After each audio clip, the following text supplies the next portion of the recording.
Parana biko kwa. One wo.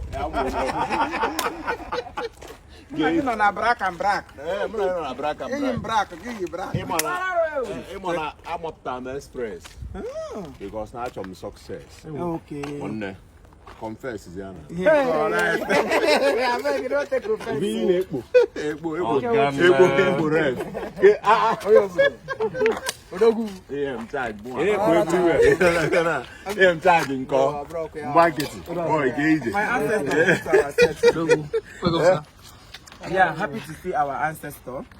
That's the mouthpiece of the gods. He is here. Some people will know you some small puzzle for jungle. They follow us. They barabarabu. We go play them like Royal Rumble.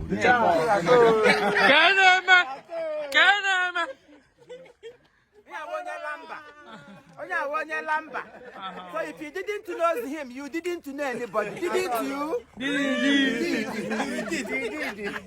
You know what can't greet God. When you greet him, I go record your name. Now you get in.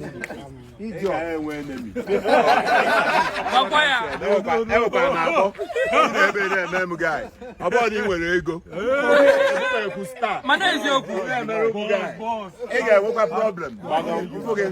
Problem. I think I have one element. In industry.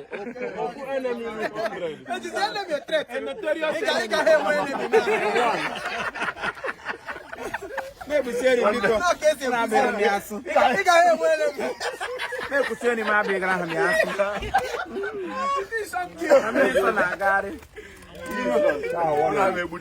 Okay. Not by kumkum here. I know by one word. Madam name not here. Madam Taka. Oh, this in Port Harcourt. I told him. What Rube have? Yeah. Maybe 1 hour ago, I taught him about you. This in Port Harcourt. I taught him about you. Okay, you want typhoid and malaria. You man, I need to know what. I saw in Africa, typhoid and malaria. Oh, but then what are you saying now? On I go to your baby, typhoid. We don't lie on him. He's a devoted worker. You know, when we get what do mission.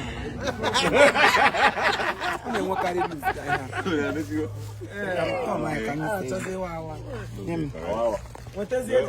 Okay, separation. The fresh. Welcome. I want all your toilet. You say more. What's a hacker? Now, what better cars they better be. What you made? But you went in. My son. I want to prophesy to you because this year 2022, we are not here to job. You understand? Because I can see you having children. Have you been to Australia before? I've been to Australia. Not Australia. Don't correct me. I know why I'm spoken. I've been to Australia before.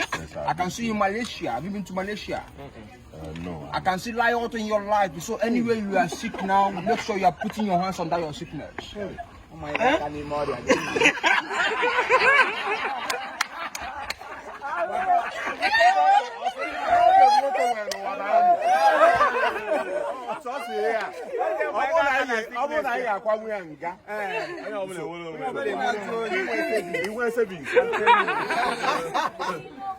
When I don't see men now, they no cost. They cost though. I cost. Come and give cost. How are you? I go cost nobody. By the time you go come in for food, you go know say I cost. Either I become cosmos and hello. I want you away humility again. I'm humility. Why you cutting? We share cutting. You want me cutting? And I got that man. No more for it. But I'm kidding. That is it. I'm waiting. One day more kids say a community suicide. No, bro. What baby? I want him then. Why aren't you asking us?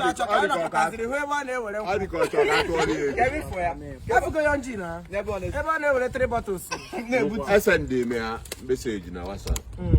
ọgarọ ruo n'ụtụtụ a mfụ ka ọ maka pampam si na onye aje inwe something onye ọbụla achịrị obi n'aka aga m ipostiri ten nsị mba ka anyị dịkwa shọ